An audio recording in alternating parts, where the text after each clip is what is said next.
Problema niyo din ba ang pagkalagas na yung hair? Eto, tignan niyo yung tuktok ng aking anit. Sobrang pagkalagas ng buhok. O, tingnan mo. Ang nipis na niya, di ba? So, namumblema talaga ako. Naghahanap ako ng treatment para dito. Ayan, pati yung dito sa noo ko medyo. Until na may dumating na minoxidil na nakita ko sa aking feeds.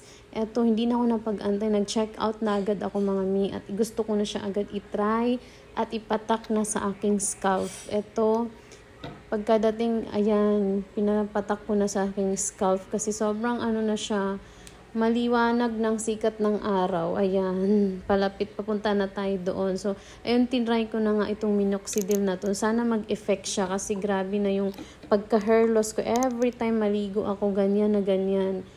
Lagi ako na-stress akong tignan yung aking anit kasi sobrang manipis na talaga siya. Ayun, massage. Massage mo lang siya, ganyan. Patak, ayan, yan yung anit ko. Ayan.